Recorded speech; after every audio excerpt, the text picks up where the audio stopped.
Tưởng tượng bạn vừa bỏ công sức tạo một video thật hoành tráng, chỉnh sửa lung linh, nội dung hấp dẫn, nhưng bỗng một ngày đẹp trời, YouTube thông báo kênh của bạn bị tắt kiếm tiền. Cú sốc đó, nó đau hơn cả việc đặt đồ ăn mà quên nhập mã giảm giá.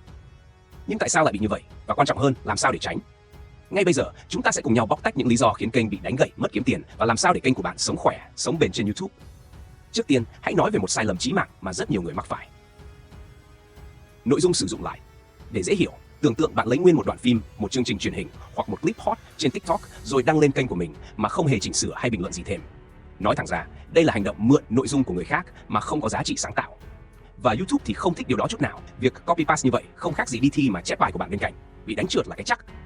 Giờ thì bạn có thể nghĩ, vậy nếu mình thêm vài dòng chữ, cắt ghép một tí thì sao? Câu trả lời là vẫn có thể bị tính là vi phạm. Ví dụ như bạn lấy những clip hot trên mạng, ghép lại thành một video tổng hợp mà không thêm lời bình luận, phân tích hay sáng tạo gì mới, thì YouTube vẫn sẽ coi đây là nội dung tái sử dụng. Thậm chí, dù bạn có chỉnh sửa hình ảnh hay làm hiệu ứng lung linh, nhưng nếu cốt lõi vẫn là nội dung của người khác, thì khả năng bị dính án vẫn rất cao. Bước tiếp theo, chúng ta cần cảnh giác với một bẫy khác, nội dung lặp lại tương tự nhau.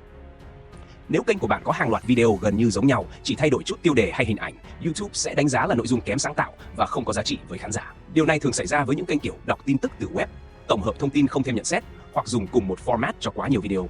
Hãy nhớ rằng, người xem không thích sự nhàm chán và YouTube thì càng không. Còn một sai lầm đại kỵ khác mà bạn tuyệt đối không được mắc phải, vi phạm nguyên tắc cộng đồng. Đây là con đường nhanh nhất để YouTube bật công tắc hủy diệt với kênh của bạn. Ví dụ như đăng tin giả, làm nội dung gây hiểu lầm, hoặc thậm chí chỉ cần lỡ lời trong một chủ đề nhạy cảm cũng có thể khiến kênh bạn bay màu. Và bạn biết điều tệ nhất là gì không? Một khi bị dính lỗi này, việc cứu kênh gần như là không thể. Vậy thì làm sao để kênh của bạn không chỉ sống sót mà còn phát triển bền vững trên YouTube? Câu trả lời nằm ở sự sáng tạo và giá trị thực sự.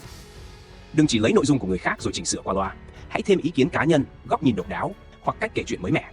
Thay vì chỉ đọc lại tin tức, hãy bình luận, phân tích theo cách riêng của bạn. Nếu làm video tổng hợp, hãy đảm bảo bạn đang thêm vào những thông tin giá trị thay vì chỉ ghép các clip lại với nhau. Hãy nhớ rằng, YouTube không thích những kênh lười sáng tạo. Họ muốn nền tảng này tràn ngập những nội dung mới mẻ, hấp dẫn, chứ không phải là một đống video na ná nhau, không có sự khác biệt. Vì vậy, nếu bạn muốn kiếm tiền lâu dài trên YouTube, hãy đầu tư vào chất lượng nội dung thay vì tìm cách lách luật. Vậy đó, tránh những lỗi này, sáng tạo đúng cách, và bạn sẽ có một kênh phát triển bền vững, không lo bị YouTube sờ gáy.